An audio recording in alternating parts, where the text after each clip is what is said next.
Habitante étant du siècle numéro 21, je sais pas si tu pratiques l'aquagym. Alors l'aquagym, comme son nom l'indique, c'est de la gym dans l'aqua, comme disaient les Romains à l'ablatif du subjonctif. Mais alors avec un tas d'accessoires rigolos. L'avantage pour quelqu'une comme moi qui a toujours trop chaud, c'est que tu transpires pas. Ou alors tu transpires dans l'eau. En plus tu prends une douche avant, une douche après, un bain pendant. Bref, c'est un sport ultra clean, tu me diras pas le contraire. Sauf que... Mais bon, je me rends compte que je suis un peu en train de noyer l'Afrique d'aquagym là. C'est parce que j'ai un peu honte. Habitante étant du siècle numéro 21, est-ce que tu as déjà pué? Voilà, en chopant au vol mes affaires de piscine ce soir, je me suis aperçue que mon maillot et puis mon bonnet de bain étaient restés dans le sac depuis la dernière séance.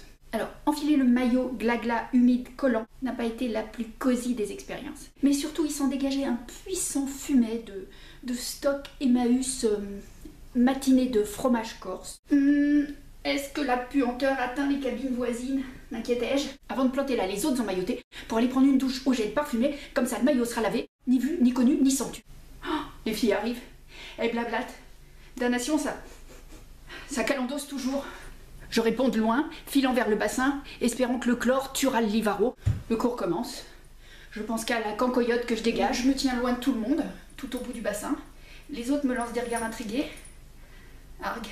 Ça m'arroile encore. Après les frites multicolores pleines de traces de dentiers de bébé nageur qui sont le secret de ma musculature de nymphe, Musclor, le prof, sort un accessoire qu'on n'avait jamais utilisé, des sortes de gants synthétiques qui te font des palmes entre les doigts pour augmenter la résistance de l'eau. Tout le monde s'approche pour en prendre une paire, les gants sont un petit peu décatis, genre la mairie va pas en acheter tous les ans non plus. Je suis bien obligée de m'approcher aussi, il me semble que le Munster est un peu passé de toute façon, à moins que je me sois habituée.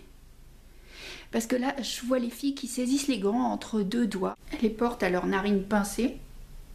Dis donc, Musclor, ils sentent drôlement le frometon, tes gants. Ok, donc je m'étais habituée. Alors, le cours à peine terminé, je cours sous la douche, sans attendre les autres. Mon calvaire camembert est presque terminé. Quel soulagement! Je retire le bonnet de bain obligatoire. Le clacos, c'était lui. Lui qui n'était pas passé au gel douche, lui qui n'avait pas trempé dans l'eau chlorée. Alors évidemment, j'ai shampouiné et re-shampouiné. Mais je sais pas, sans... j'ai pas encore un peu les cheveux qui fromage, non? Et toi alors, habitante étant du siècle numéro 21, tu as déjà pué?